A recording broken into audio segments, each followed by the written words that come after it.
Malam itu, saya berencana untuk ikut Mas Dery shift malam, karena katanya dia hanya sendirian malam itu. Teman shiftnya ada hajatan. Saya baru kali ini melihat tempat kerja kakak saya. Tempatnya bisa dikatakan serem, karena agak masuk ke gang yang dipenuhi pohon-pohon gede dan jalanan gelap yang sepi. Di seberang pos kakak saya memanglah perumahan, namun kalau sudah jam 9 malam ke atas, sudah seperti kuburan karena saking sepinya. Maklum, isinya pegawai semua. Hanya sesekali, maaf, waria yang lewat menggoda kita yang berada di pos. Malam itu saya baru ingat kalau malam Jumat memang bukan Kliwon, tapi bulannya terang dan bulat. Kita hanya ngobrol biasa dan mendengarkan radio. Maklum pos baru belum ada TV-nya. Sesekali, saya keluar saat ada kereta lewat. Karena dari kecil, saya suka lihat kereta yang lewat. Nah, saat jam menunjukkan pukul 2 pagi, entah kenapa hawanya jadi dingin dan menusuk tulang. Padahal saya sudah pakai jaket tebal. Kakak saya juga berpikir hal yang sama. Kemudian dia bikin kopi untuk yang kedua kalinya, karena takut ngantuk dan untuk menghangatkan diri. Saat itu, saya masih di luar dan menghadap ke seberang ke arah perumahan. Oh iya, di situ rel sudah ganda, dan bisa dibilang jaraknya agak jauh. Saya memperhatikan lampu tanda hati-hati di rel yang dekat dengan perumahan. Di sana, saya samar-samar melihat ada yang berjalan membawa senter.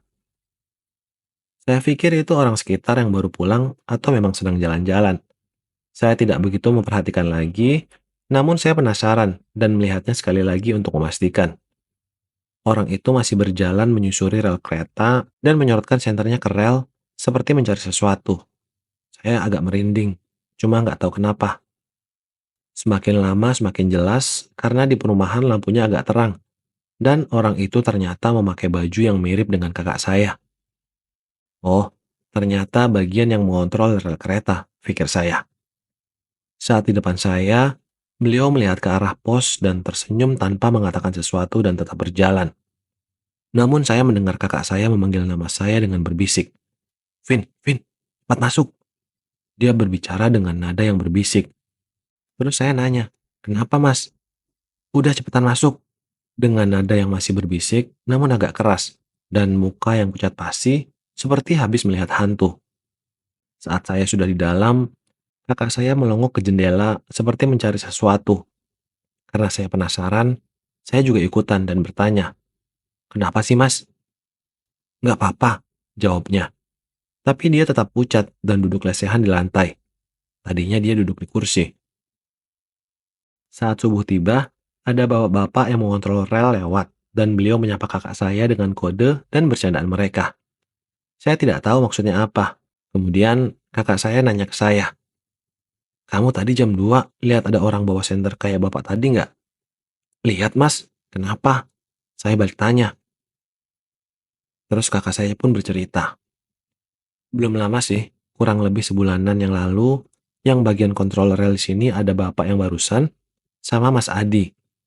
Tapi sekarang tinggal bapak yang subuh tadi aja, katanya. Saya heran, pikir saya, loh, kan tadi jam 2 juga ada yang kontrol rel juga kan? Kakak saya melanjutkan ceritanya. Nah, tapi Mas Adi, beliau meninggal pas mau berangkat kerja karena kecelakaan ditabrak motor anak-anak yang kebut-kebutan di jalan.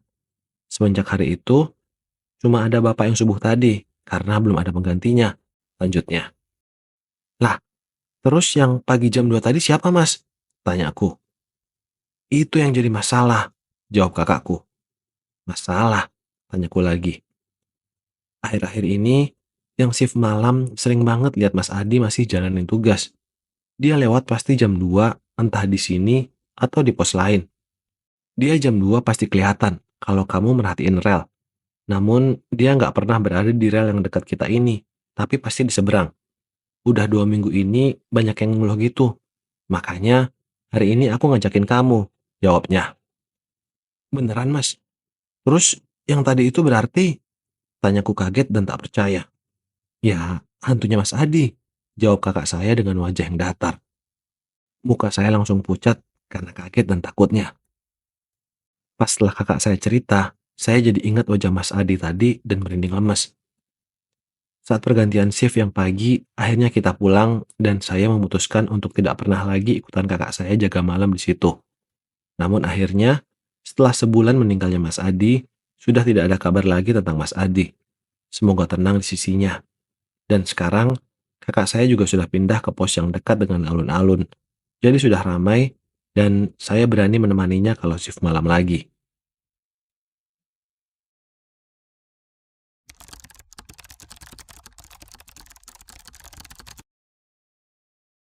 Aku percaya kalau makhluk halus itu ada, baik di jalan, di tempat umum, bahkan di dalam rumah sekalipun. Mereka ada di setiap tempat dan di sekeliling kita. Perkenalkan, aku Ming, nama samaran. Aku berasal dari kota Kembang. Setelah menikah, aku harus ikut tinggal bersama suamiku di kota P, dan masih harus satu rumah dengan orang tuanya. Karena hubunganku dengan mertua kurang baik, aku meminta suamiku untuk mengontrak saja. Namun karena keadaan ekonomi kami yang masih belum stabil, kami memutuskan untuk menempati rumah bekas nenek dari suamiku yang baru saja meninggal. Tepat 1 bulan nenek meninggal, kami merenov rumah tua itu supaya lebih nyaman ditempati dan layak huni untuk keluarga kecil. Rumah berdindingkan papan dan beratapkan seng, dan baru saja yang empunyanya meninggal. Tak apalah pikirku, daripada harus hidup satu atap dengan mertua. Singkat cerita, hingga aku punya putri, tak banyak hal terjadi. Bahkan selimut bekas pakai nenek saat sakit sebelum meninggal pun kami pakai untuk tidur. Namun tak ada kejadian mistis apapun. Aku punya hobi di saat waktu luang, aku suka membaca cerita hantu dari internet. Aku biasa menyimpannya terlebih dahulu sebagai halaman offline sebelum dibaca. Hingga suatu hari, suamiku tertawa-tawa dengan HP-ku di tangannya. Kutanya apa yang lucu. Dia menunjukkan sebuah halaman browser cara memanggil hantu lengkap dengan mantra yang berbahasa Sunda, yang menurutnya lucu karena dia tidak paham apa artinya. Aku pun penasaran dan aku coba mengartikannya. Namun tidak semua kata bisa aku terjemahkan karena mantra itu menggunakan bahasa Sunda kuno. Namun ada beberapa kata yang bisa kutangkap, yaitu menyerahkan jiwa atau apalah sesuatu seperti itu. Aku pun menghapusnya karena menurutku itu seram. Selang beberapa menit saat kami sedang berbincang, kemudian pintu gudang terbuka dan terbanting dengan sendirinya. Kami sangat terkejut, soalnya posisi kami duduk tepat di depan pintu itu. Kami pun seketika diam dan saling bertatapan. Namun suamiku berkata, mungkin aku kurang rapat saat menutup pintunya. Aku mengiyakan, walau dalam hati aku berani bersumpah. Aku tidak pernah membuka pintu gudang karena aku fobia dengan kecoa. Tepat jam 12 malam, aku terbangun karena kaget. Putriku yang baru berumur 8 bulan tiba-tiba menangis dengan kerasnya. Aku gendong, kususui, segala cara sudah kulakukan untuk menenangkannya. Tapi dia masih saja menangis dan semakin lama semakin keras. Ditambah, seolah-olah ada orang yang sedang berlari-lari, menggaruk-garuk, dan batu yang menggelundung dari atap rumah kami yang terbuat dari seng. Setengah jam berlalu, akhirnya dia kembali tidur, dan suara-suara di atas pun sudah tidak terdengar lagi. Tidak biasanya dia seperti itu. Aneh. Hingga keesokannya tepat jam 12 malam, hal itu pun terjadi lagi. Anakku menangis keras, diikuti suara berisik di atap, dan terus berulang. Hingga hari ketiga di saat subuh, suamiku mengigau dan menjerit-jerit. Kubangunkan dia dan kutanya mimpi apa.